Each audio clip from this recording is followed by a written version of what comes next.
तू इधर उधर की न बात कर, ये बता के काफिला क्यों लुटा। तू इधर उधर की न बात कर, ये बता के काफिला क्यों लुटा। मुझे रहजनों से गिला नहीं, तेरी रहबरी का सवाल है। जय हिंद दोस्तों, मैं शम्स तबरेज और आप देख रहे हैं टाइम्स मेल। इस वक्त मोदी जी पूरे देश को यानी पूरे भारत को, अक्खा इंडिया को बिल्कुल श्रीलंका बनाने पर तुल गए। कहने को तो ये कह रहे थे कि हम भारत को विश्वगुरु बनाने की तरफ चल पड़े हैं और बीजेपी दिन रात भारत के विश्वगुरु बनने का ख्वाब दिखा रही थी। लेकिन ये तमाम सपने मुंगेरी लाल के हसीन सपने साबित हुए, जिनकी हकीकत कुछ भी नहीं, और उसको अगर दर हकीकत उसमें खोजा जाए तो सब के सब अफसानी किस्से हैं, सब के सब ख्याली पुलाव हैं, जिनकी हकीकत जीरो बराबर भी नहीं। और अब भारत विश्वगुरु बनने चला था, मोदी जी विश्वगुरु बनने चलाने चले थे, बीजेपी भारत को विश्वगुरु की राह पर ले चल रही थी, लेकिन जिस ट्रैक पर चल रही थी वो ट्रैक तो श्रीलंका वाला निकला। और मोदी जी के ताज़ा फैसले के बाद ये देश अब श्रीलंका बनने के हालात नजर आ रहे हैं और भारत श्रीलंका बनने वाले रूट पर चल चुका है। और आज नहीं तो कल भारत की स्थिति श्रीलंका जैसी होने वाली है, और कैसे होने वाली उस पर जरा गौर कर लें। और दोनों जगहों के हम मिलान करके आपको बताएंगे, लेकिन सबसे बड़ी चीज गौर कर लें कि मोदी जी कहते क्या थे और मोदी जी अब कर क्या रहे हैं। मोदी जी पहले महंगाई पर कटाक्ष करते थे, लेकिन जब सत्ता में आ गए तब महंगाई का नाम नहीं ले रहे। पहले डीजल पेट्रोल का नाम लेते थे, लेकिन अब डीजल पेट्रोल का नाम लेना भूल गए। उनके भाषणों से ये शब्द गायब हो गए हैं। नरेंद्र मोदी रुपए की गिरती कीमतों के ऊपर मनमोहन सिंह सरकार से सवाल उठाया करते थे कांग्रेस के दौर में, लेकिन जब खुद प्रधानमंत्री बन गए तब वो नाम लेना भी भूल गए और अब डॉलर का नाम नहीं लेते, प्रेस कॉन्फ्रेंस भी नहीं करते और ना ही अब किसी चीज का जवाब देते हैं। कई मामलों में आप कंपेयर करके हम आपको बता देते हैं। अब जो हालात नजर आए हैं उस पर जरा गौर कर लीजिए। पीएम मोदी ने जीएसटी की सीमा और बढ़ा दी है और जीएसटी के अंदर अब डेयरी प्रोडक्ट को भी ला दिया है। दूध, दही, छाछ, मट्ठा जो भी आप पा रहे थे, पनीर, इन सब पर 5% जीएसटी मोदी जी ने बढ़ा दिया है, जिसके बाद इन सब की कीमतों में इजाफा हो गया है। यानी खाना पीना अनाज भी, उस पर भी जीएसटी 5% इन्होंने बढ़ा दी। यहाँ तक कि एलईडी बल्ब जो लगता है उसकी भी कीमतों में इजाफा हो गया है, लैंप की भी कीमतों में इजाफा हो गया है। एलईडी बल्ब पर तो बाकायदा 18% जीएसटी लगा दिया है। होटल में जो लोग ठहरते थे और 1000 रुपए से कम का उसका रेंट हुआ करता था, उस पर भी सरकार ने जीएसटी लगा दिया है।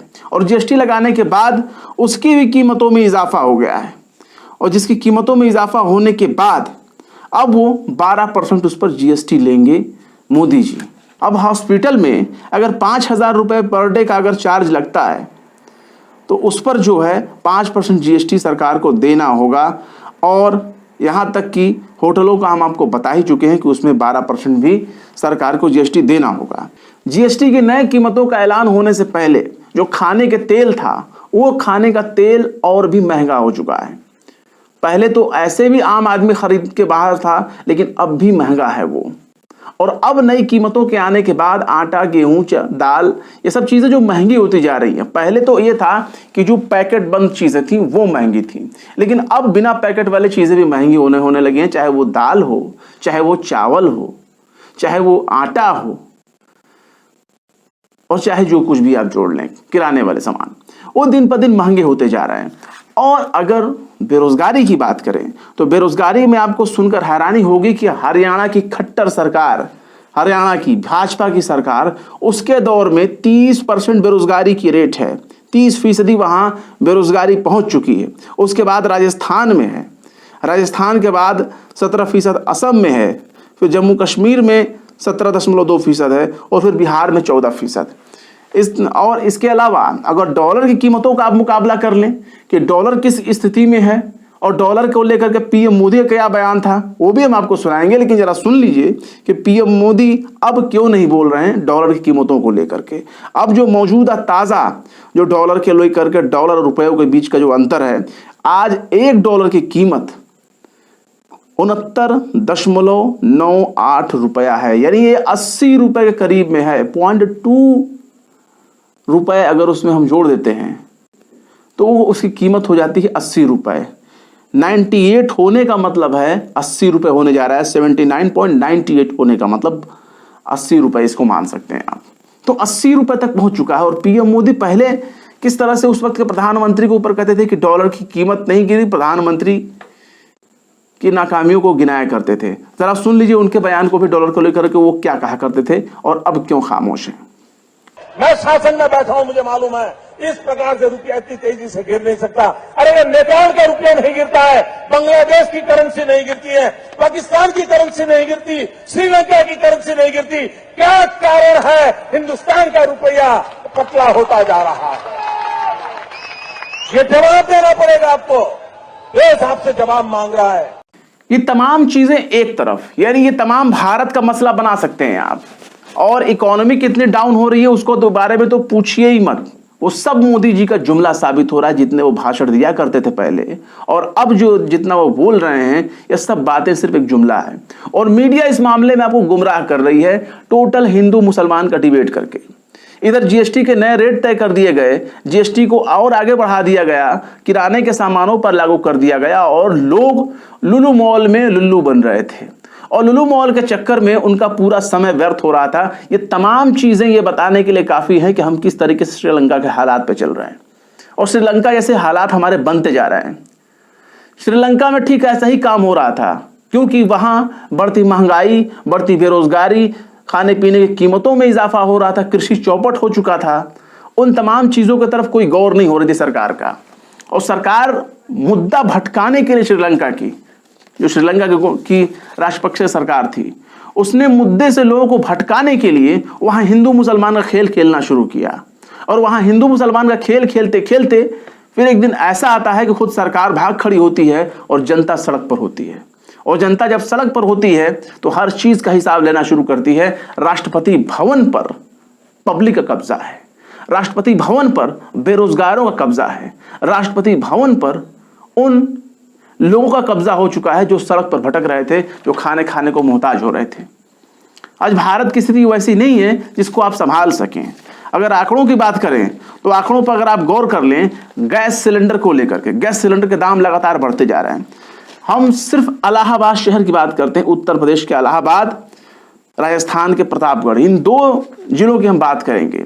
और इलाहाबाद में देखिए 40% महिलाओं ने, ये 10 चंद महीने पहले की खबर है, 40% महिलाओं ने गैस सिलेंडर रिफिल कराने से हाथ खड़े कर लिए। यानी 40% महिलाएं जो हैं, उज्ज्वला गैस की मैं बात कर रहा हूं, उज्ज्वला गैस वाली 40% महिलाओं ने गैस सिलेंडर रिफिल नहीं कराया, और ये इसी साल मई की खबर है। राजस्थान का प्रतापगढ़ जिले की बात अगर कर ले तो वहां 95,000 में से 70,000 उपभोक्ता गैस रिफिल नहीं करवा रहे हैं। ये 2 स्टेट की खबर है, एक बीजेपी और कांग्रेस की। लेकिन हालात इससे भी और भयानक हो सकते हैं जहां तक हमारा अंदाज है, क्योंकि अगर पूरे देश के आंकड़े निकाले जाएंगे तो वो हाहाकारी होंगे और भी ज्यादा हैरान करने वाले होंगे। और हमारा देश किस चीज में लग रहा है? फला लोगों ने शॉपिंग मॉल में नमाज पढ़ ली, उसके बाद हम हनुमान चालीसा पढ़ेंगे, सुंदरकांड का पाठ करेंगे। भाई किसने रोका है? खुद हमारे प्रधानमंत्री नए संसद भवन के उस जगह पर पूजा करते हैं। आखिर एक प्रधानमंत्री को पूजा पाठ करने की इजाजत किसने दी? लेकिन आप वहां पूजा कर रहे हैं। अब सवाल होगा ना कि आप अपना धर्म दिखा रहे हैं कि मैं फला धर्म को फॉलो करता हूं, इसलिए मैं फला धर्म के तहत पूजा करूंगा। वहां ना कोई क्रिश्चियन है, ना कोई मुस्लिम है, और ना कोई सिख है। तो ये तमाम चीजें क्या है? ये दिखाने की कोशिश हो रही है कि सब चीजें भूल जाओ, बस एक नशा याद रखो, वो है धर्म का, और अपने सर पर धर्म की अफीम चढ़ा लो और बाकी मुद्दों को भूल जाओ। और जिसके बाद हालात होने जाएंगे रवांडा के जैसे, जिसके बाद हालात बदलते जाएंगे श्रीलंका के जैसे। और श्रीलंका के हालात आप देख ही रहे हैं, कितने हाहाकारी वहां का माहौल है। तो इस तरह से आप देख सकते हैं कि हमारे मोदी जी पलटते पलटते इतने पलट रहे हैं कि अपने ही बयानों से वो पलटी खा रहे हैं, और हर वो काम अब कर रहे हैं जिसका वो कल तक विरोध करते थे, और उसका नाम भी नहीं ले रहे हैं कि वो ये क्यों कर रहे हैं। न सवालों का जवाब देते हैं, न प्रेस कॉन्फ्रेंस करते हैं, और न उनकी सरकार किसी मुद्दे पर जवाब देती है, बल्कि सांप्रदायिकता और भी चरम पर है। फिलहाल क्या कहेंगे इस बारे में कमेंट बॉक्स में जरूर बताएं। वीडियो पसंद आए तो लाइक करें, शेयर करें, और विभाग निष्पक्ष स्वतंत्र पत्रकारिता को सपोर्ट करने के लिए हमारे चैनल टाइम्स मेल को जरूर सब्सक्राइब करें, और हाँ, बेल आइकन का घंटी वाला बटन जरूर दबा दें, ताकि हमारे चैनल पर आने वाले नए वीडियो की नोटिफिकेशन आपको फौरन ही मिल जाए। फिर मिलते हैं किसी और वीडियो में एक नई खबर के साथ। शम्स तबरेज को दीजिए इजाजत। जय हिंद।